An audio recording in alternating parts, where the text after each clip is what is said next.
Bismillahirrahmanirrahim. Assalamualaikum warahmatullahi wabarakatuh. Perkenalkan, nama saya M. Yasir Arafat, NIM 10519051. Di sini saya perwakilan dari kelompok 3. Yang mana materi kami yaitu konsep politik dan kepemimpinan dalam Al-Hadis. Baik, langsung saja penjelasannya, yang mana saya dibagi untuk menjelaskan tentang materi politik dan kepemimpinan dalam hadis. Politik Islam di dalam bahasa Arab dikenal dengan istilah siasa. Secara istilah, politik Islam adalah pengurusan kemaslahatan umat manusia sesuai dengan syarak. Pengertian siasa lainnya oleh Ibnu Aqil, sebagaimana yang dikutip oleh Ibnu Qayyim, politik Islam adalah segala perbuatan yang membawa manusia lebih dekat kepada kemaslahatan dan lebih jauh dari kemafsadatan. Sekalipun Rasulullah tidak akan menetapkannya dan bahkan Allah tidak menentukannya. Pandangan politik menurut syarak, realitanya pasti berhubungan dengan masalah mengatur urusan rakyat, baik oleh negara maupun rakyat. Rasulullah SAW sendiri menggunakan kata politik siasa dalam sabdanya, yaitu artinya adalah Bani Israel. Mereka diurusi urusannya oleh para nabi. Ketika seorang nabi wafat, nabi yang lain datang menggantikannya. Tidak ada nabi setelahku, namun akan ada banyak para khalifah. Hadis riwayat Bukhari dan Muslim. Yang selanjutnya itu materi kepemimpinan. Di dalam Islam, kepemimpinan berarti kegiatan memimpin, mengarahkan dan menunjukkan kepada Allah Subhanahu wa taala, di mana kegiatan ini bertujuan untuk menanamkan kemampuan mereka ke dalam lingkungan orang-orang yang memimpin dalam upaya untuk mencapai Allah Subhanahu wa taala dalam hidupnya di dunia dan di akhirat. Dalam hal ini Allah berfirman, yaitu alhamdulillahillazi hadana lihadza wa ma kunna linahtadiya laula an hidanallah, yang artinya segala puji bagi Allah yang telah menunjukkan kami ke surga. Kami tidak akan mendapat petunjuk sekiranya Allah tidak menunjukkan kepada kami. Quran Surah Al-A'raf ayat 43. Pemimpin yang ideal yang memiliki pemimpin Islam adalah hasrat untuk semua orang, karena pemimpin ini akan membawa organisasi pendiri. Karena itu pemimpin mutlak diperlukan untuk kebaikan rakyat. Imam Al-Maulawi menyinggung hukum dan tujuan kepemimpinan dalam keputusan tentara salib. Dia mengatakan bahwa membangun peran kepemimpinan dalam pendapat Islam adalah suatu keharusan dalam kehidupan sosial. Selain itu, katanya, kehadiran pemimpin dalam kepemimpinannya sangat penting. Misalnya, ini berarti bahwa kepemimpinan memiliki dua tujuan. Nilai pertama itu nilai-nilai dalam agama, dan ini merupakan alternatif dari misi kenabian untuk melindungi agama. Yang kedua itu siasah untuk menjalankan atau memerintah urusan dunia. Dengan kata lain, tujuan kepemimpinan adalah menciptakan rasa aman, keadilan dan ketenaran, menegakkan amar ma'ruf nahi mungkar, peduli terhadap orang, dan mengatur serta memecahkan masalah masyarakat. Baik, itu saja penjelasan dari saya. Penjelasan materi berikutnya akan disampaikan oleh Saudari Tara Jalasa Putri. Baiklah, itu saja. Apabila terdapat kesalahan dan kekurangan dalam penyampaian materi ataupun penjelasan saya mohon maaf. Saya akhiri. Wassalamualaikum warahmatullahi wabarakatuh. Assalamualaikum warahmatullahi wabarakatuh. Saya Tara Jalasa Putri dengan NIM 10519035. Di sini saya akan melanjutkan menjelaskan materi berikutnya, yaitu tentang sifat-sifat kepemimpinan dan konsep politik. Sifat-sifat pemimpin sebelumnya ada banyak sekali uraian yang diberikan para ulama. Saya di sini mengambil contoh salah satunya itu oleh Imam Al-Mawardi.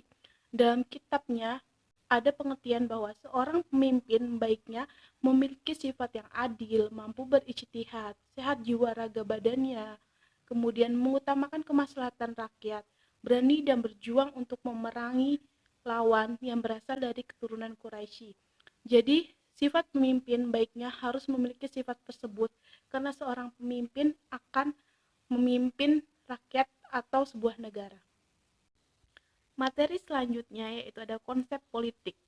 Islam merupakan agama yang mengatur kelangsungan hidup, termasuk mengatur negara dan politik.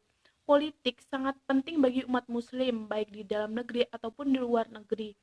Dan praktik politik Rasulullah SAW juga dapat menjadi sunnah dalam penyelenggaraan pemerintahan Islam. Konsep politik yang diterapkan oleh Rasulullah SAW itu yang pertama ada di saat di kota Madinah dengan dasar menegakkan hak-hak asasi kemanusiaan dan toleransi umat, yang artinya tidak penting konsep yang dijunjung oleh suatu negara selagi masih ada masyarakat di luar konsep tersebut. Negara harus tetap dapat mengayomi dengan menyamakan hak-hak masyarakat tanpa hilang arah atas konsep kenegaraannya. Jadi konsep politik intinya harus tetap dapat mengayomi, merangkul rakyatnya. Itu saja yang mungkin bisa saya sampaikan, kurang lebih saya mohon maaf. Selanjutnya materi berikutnya akan dilanjutkan oleh Sonia. Dari saya, terima kasih. Bila perkenalkan, nama saya Sonia, NIM 1051934. Bila di sini saya akan menjelaskan tentang konsep kepemimpinan. Konsep kepemimpinan di dalam Islam sudah banyak dijelaskan, baik itu di dalam Al-Quran, hadis maupun karya ilmiah. Di dalam Al-Quran dijelaskan bahwa setiap manusia yang diciptakan oleh Allah Subhanahu wa Ta'ala memiliki keistimewaan dan kedudukan, yakni sebagai khalifah atau seorang pemimpin. Oleh karena itu, seorang pemimpin di muka bumi ini harus memiliki sifat yang baik, di mana sifat ini akan dapat mengayomi para anggota atau masyarakatnya. Konsep kepemimpinan yang wajib dipatuhi dan dilaksanakan oleh setiap umat Islam yaitu terdapat di dalam Al-Quran, di mana konsep kepemimpinan ini sangat melekat dengan kehidupan sosial umat Islam. Keberhasilan seorang pemimpin tidak akan lepas dari karakter yang ia miliki dan melekat pada diri sendiri, di mana karakteristik yang dimiliki oleh seorang pemimpin dapat mempengaruhi kesuksesannya dalam memimpin, baik itu ia memimpin atau dipimpin.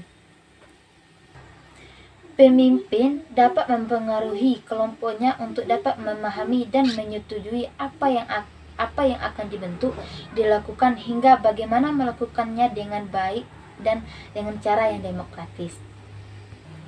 Dari penjelasan di atas dapat disimpulkan bahwa seorang pemimpin di dalam Islam adalah sebuah tanggung jawab, di mana semua orang yang hidup di muka bumi ini dapat menjadi pemimpin, di mana seorang pemimpin harus bisa memulai dan memimpin diri sendiri, baik itu suami memimpin istri, memimpin dan anak-anaknya, di mana seorang petinggi memimpin para pegawainya. Di dalam kepemimpinan tentu ada tingkatan yang berbeda-beda dalam kehidupan sosial, tetapi tingkatan yang sangat sederhana ialah ketika seorang harus menjadi pemimpin dirinya sendiri. Dengan banyaknya tingkatan kepemimpinan, manusia diuji untuk senantiasa menjadi pemimpin yang dapat mematuhi dan menjalankan perintah Allah dengan ridha, serta meninggalkan sesuatu atau segala yang dilarang oleh Allah. Sekian yang dapat kami sampaikan. Jika terdapat kekurangan, kami mohon maaf. Wabillahi taufiq wal hidayah. Wassalamualaikum warahmatullahi wabarakatuh.